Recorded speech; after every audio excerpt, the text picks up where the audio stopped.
everybody, this is Bug-Ass Reviews, and today I'm going to be doing a review on the McFarlane Toys DC Multiverse Gold Label Walmart exclusive Wonder Woman designed by Todd McFarlane figure. So before we take a look at Wonder Woman, let's take a look at all of the numerous accessories that she comes with. So first up, she comes with her DC Multiverse base, and as long as you have her standing like this against something, she will stand, but due to her heels, sometimes she doesn't want to stand, so this does help with that. Up next, you get her data file. There's an up-close shot of the figure. And then if you want to read that, go ahead and pause that now. Up next, she comes with her really epic-looking Lasso of Truth. The previous version just had it coiled up here on her belt. But this one looks really nice. You can get in some really nice dynamic poses with this. I really love the way this looks. And she can hold it pretty well. If you have her hold it like this, she might drop it out of her hand. But as long as you have it bent back like this, it should stay in her hand. Up next, she comes with her shield, and this is sculpted phenomenally. This is really good. All of the rivets and all of the intricate sculpt details on this, it looks amazing. The sculpt detail on this is just crazy. I love the way it looks. And then here are the straps. The little rivets on here aren't painted silver. They should be painted silver or maybe gold. But the straps do have some really nice sculpt detail to them. That texturing is really nice. So yeah, the sculpt detail on this thing is crazy. And finally, she comes with her humongous sword. And again, just like her shield, this is sculpted very, very nicely. All of the intricate sculpt details on the blade looks really nice. You get some scuffs and scratches, some dings in the blade, and the rivets and everything. This looks really nice. It is a heavy piece though, so it does kind of weigh her hand down. So sometimes she does want to drop it. That's really my only complaint with the figure, is that she kind of wants to drop it. As you can see, it's kind of heavy, and her hands are kind of rubbery, so it does want to droop out of her hand a little bit. But right now she's holding it, so we'll see how long that lasts for this video. So now let's go ahead and take a look at her head sculpt. So taking a look at this head sculpt, I think McFarlane Toys did an incredible job on this. Just this head sculpt, I really love the way it looks. All of the features came out really clean. You've got the glossy red for the lipstick. Her hair is sculpted really nicely, and it's pretty soft. Her tiara has the wings on it. Kind of reminds me of Angela from Spawn. You can definitely tell Todd McFarlane designed this because it really, you can tell that he took some influences from Angela and Tiffany. You can definitely tell that some of those designs made it into this. And I really love the way it looks.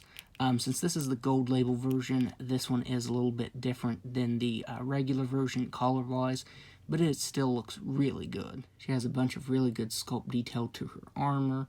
You get some silver. What's surprising me is right here on her biceps, this armor right here, it is done in silver and has gold painted over top of it. The gold lines that are painted over top of that silver came out really clean, so you can see all of the silver showing in between there.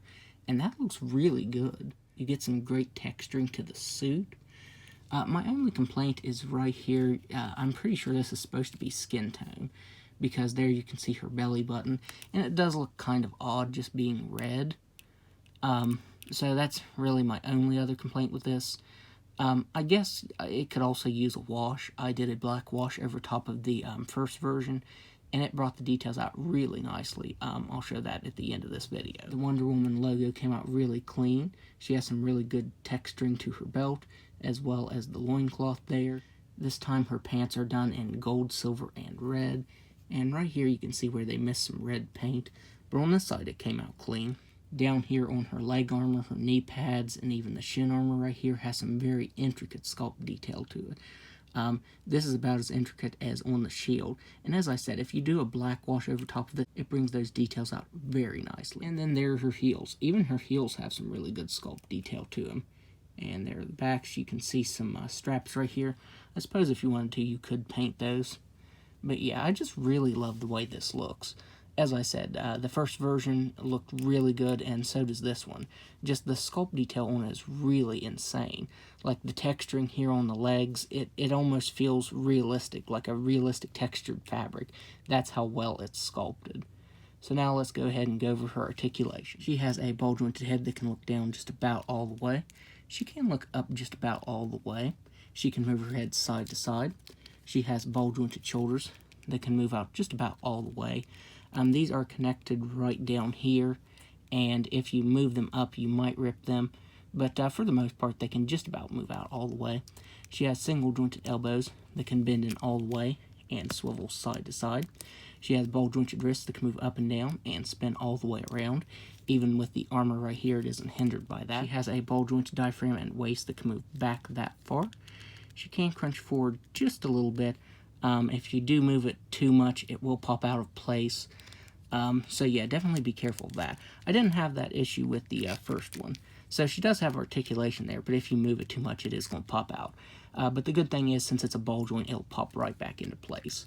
You can also move that side to side. She has hips that can do a complete split. She has a really nice thigh swivel.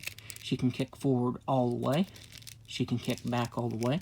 She has double jointed knees.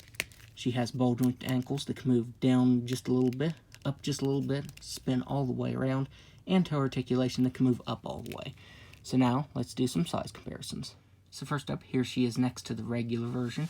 And I forgot to mention, aside from the black wash, I did repaint it a little bit. I added some skin tone right here on the inside of the legs, right there on the belly. I also forgot that I gave her Spawn sword. I think that looks really cool in this one. But yeah, that black wash definitely helps the figure a lot. Here she is next to the Todd McFarlane design gold label Batman figure. And finally, here she is next to regular Superman. And Superman is the last of the Trinity that needs a Todd McFarlane design figure. And I'm really, really interested to see what Todd can do with the design, because I absolutely love the designs that Todd has done for Wonder Woman and Batman. So overall, I would highly recommend picking this up, because just like the first figure, this figure is awesome. The sculpt detail on this thing is phenomenal, and the articulation is really great. My only complaint would be that the sword is a little loose in her hand, and if you move the waist too much, it'll pop out of place. But like I said, luckily it is a ball joint, so it'll pop right back in if that does happen. So yep, definitely pick this up if you can find her. So that's my review. If you like this review, be sure to hit the like button and subscribe to my channel. Thanks for watching.